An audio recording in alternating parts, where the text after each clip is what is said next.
السلام عليكم ورحمة الله وبركاته. ازيكم يا جدعان عاملين ايه؟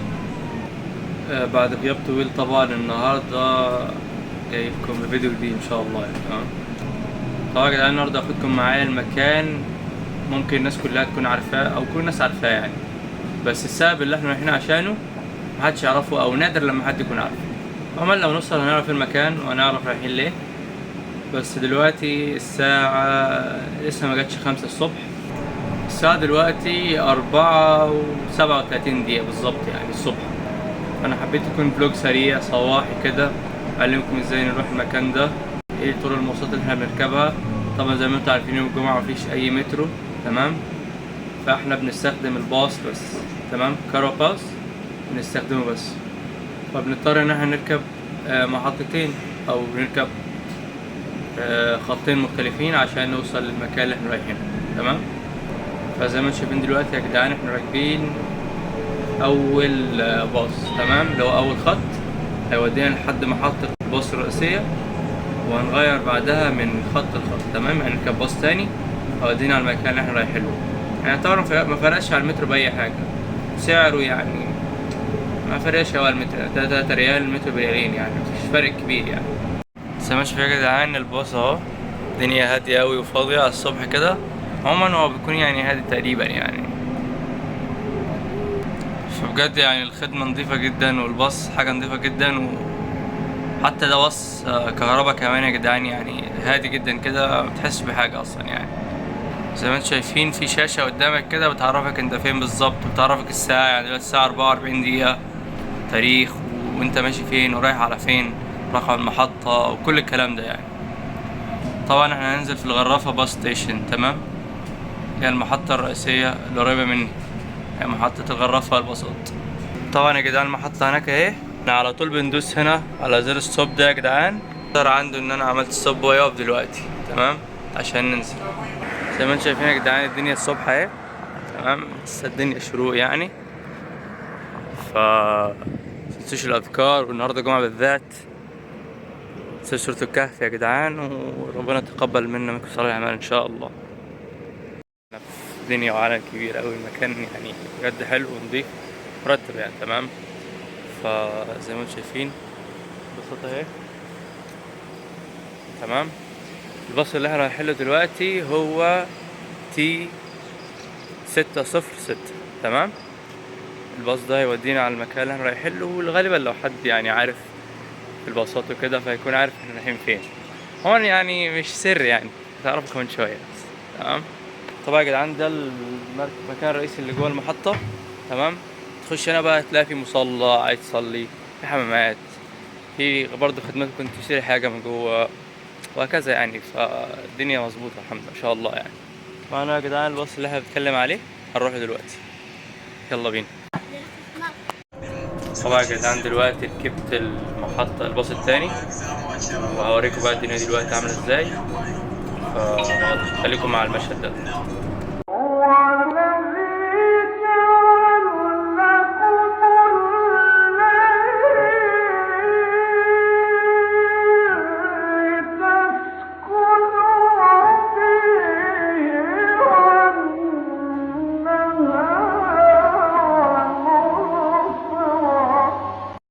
نزلنا يا جدعان اخيرا، ده الباص اللي كان جايبنا.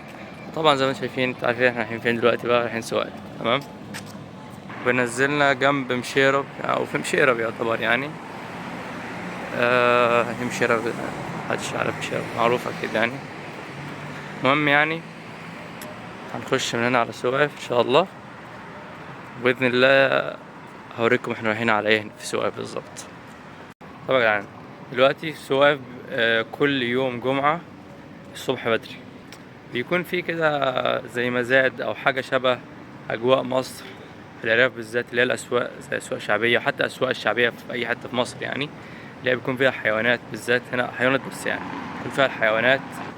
بيكون الناس مثلا اللي بربي في بيته، واحد عنده مزرعة فبيجيب العمال اللي شغالين في المزرعة يجيب له الحاجات اللي عنده. طبعا بتلاقي الأسعار هنا رخيصة جدا وحاجات كتير متوفرة يعني، تمام. طبعا في حاجات كتيرة جدا متوفرة، تمام. ده في العادة، بس دلوقتي هنلاقي ايه معرفش، عشان احنا دلوقتي في الصيف والجو بدأ يحرر شوية، فالدنيا بتخف شوية هنا. بس ان شاء الله باذن الله هيكون نفس الحوار يعني نفس الحاجه باذن الله، ما نقطعش. بس تاني هقول تاني كمان مره، يعني بقى في فكرتين، في فكره مزاد، يعني ممكن الشخص ياخد الحاجه يوديها عند الراجل اللي بيزايد، وفي مزايده بتحصل. بس طبعا المزايده بتبقى يعني ما بتعلاش، بالعكس بتبقى ترخيص مش زياده، يعني تقليل سعر مش زياده سعر. بمعنى اخر ان مثلا لما حد يحط الحاجه عند الراجل اللي بيزايد، يعني الحاجه حتى مهما عليت في السعر بالذات في الصيف ما بتجيبش سعرها الحقيقي، حتى صيف وشتاء الصراحه، يعني عشان ما ننكرش صيف وشتاء، بس بالذات في الصيف الحاجه مهما يعني عليت في السعر او حاجه ما بتجيبش ثمنها الحقيقي اساسا. تمام. طبعا مثلا ممكن واحد اصلا مزرعه عايزه عدد كبير بتطلعه بالجمله مره واحده، فمش فارقه معاها قوي يعني. تمام. او شخص برضو مضطر انه يبيع او كده، فمش فارقه برضو. بس عموما يعني بتلاقي حاجات كتير. تمام. يعني كمان برضو بيكون في الناس اللي هي بتبيع بعيدا عن المزاد شبه اجواء مصر يعني. طبعا الحاجه دي مسموح بيها في سواقف الصبح بس كل يوم جمعه، وسواقف الوكره مسموح بيها برضو كل جمعة بس بالليل، بتبقى بعد صلاة العشاء تقريبا. تمام. يلا دلوقتي هنروح، وبإذن الله يعني نلاقي اللي احنا جايين له اصلا يعني ان شاء الله. كون بس على روقان سواقف على الصبح كده يا جدعان، صراحة يعني جو جامد والدنيا خطيرة بسم الله ما شاء الله يعني. الشمس هناك مشرقة، الدنيا يعني ممتاز صراحة، جو حلو كمان. الساعة لسه 5، الله المستعان يعني. جيت دلوقتي هنا من مكان المزاد، سألتهم قالوا هيبدأ الساعة 7 فل. كنا كده. تمام. دي منطقة المزاد، دي محلات عادية موجودة دايما. تمام. ملناش دعوة بيها، بس دي منطقة المزاد. تعالوا اوريكم بقى الحتة التانية. المهم يا جدعان زي ما قلت لكم دي بقى الحتة بتاعت الناس اللي بتجيب الحاجة وتبيعها، حاجة زي دي كده. ده ناس مثلا ممكن تلاقيها جايبة عصافير حمام وفراخ وحاجات كده. وهنا بقى برضه يا جدعان عالم كبير بقى، دي بقى كلها محلات، واي حد على الجنب دلوقتي بتلاقيه هو جايب من بيته او حاجه زي كده وجاي يبيعها بنفسه. فاهمين؟ انتوا شايفين يا جدعان فينا بقى كتاكيت وحاجات، شايفين اهو. ده بط صغير بلدي وبط بكيني كمان ما شاء الله يعني. هنا الكتاكيت الواحده ب2 ريال، ده وده يعني كله زي بعض يعني. تمام. شايفين يا جدعان اهي. هنا البط ب10 ريال. هنا يا جدعان في بط بقى الحاجات دي برضو. في كتاكيت تانية طبعا، شكل ده وقت التفريخ بتاع الكتاكيت. في بط هنا حجم كده. مدير ده كام؟ البطة دي زي دي ب25 يا جدعان. تمام. بقى في حمام ميكسات بقى عندكم، في حمام ميكس، في حمام لحم فرنساوي، في لحم جامبو، في زاجل، في حاجات ميكس بقى وزغاليل صغيرة وحاجات كده. قدام بقى راجل معاه بط بلدي وحاجات كده. مدير كام سعر مال هذا؟ 45. واحدة ب45 ريال. هذا مدير كم؟ هذا 35. ده ب35 البيضة البكين. دون دي كيلو ونص فيه. تمام. كيلو ونص ب30 ديك عامل 30. والحاجات دي الفراخ بتاعت التربية؟ البيض وكده ولا؟ لا ده كلك دي خدم. تمام. دي خدم التربية كم يخدم. ده برضه كله ب30؟ ده كله ب30. دي كيلو ونص. ماشي. دي الحاجات اللي هي شمرت تتذبح كمان برضه. دي اكل الاكل، دي اندبح ودي اندبح، دي للحشو. تمام. دي ب15.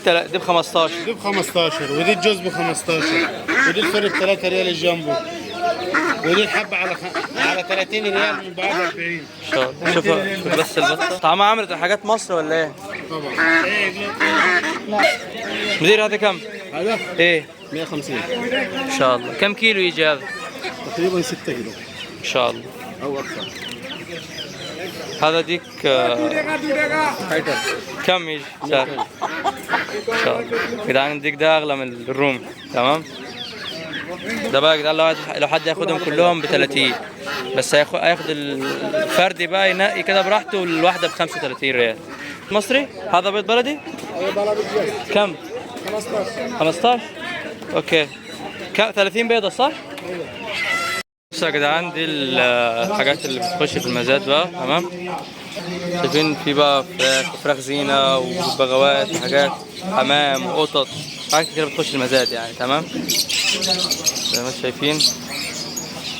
بصوا يا جدعان، دي الحاجة اللي بتنباع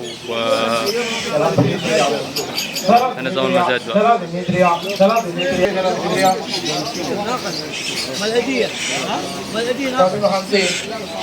كده نكون خلصنا مشوار السوق. الساعة دلوقتي تقريبا 7:30 حاجة زي كده. صورت المزاد في السريع يعني، ما كانش يعني في الحاجات قوي، جيت اخد كام حاجة كده وماشي يعني. طبعا اتمنى الفيديو يكون فادكم يعني، وعرفت مكان جديد يعني في قطر وكده، وعرفت معلومة جديدة. لو حد عايز بقى اي حاجة من الحاجات دي يقدر يجي بنفسه او كده، انا موجود يعني، مش اي مشاكل. اتمنى الفيديو يكون عجبكم، ما تنسوش تشتركوا في القناة وتعملوا لايك وشير عشان تعملوا فايدة.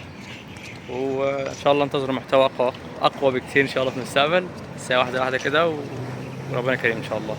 يلا يا جماعة، مبارك عليكم، السلام عليكم.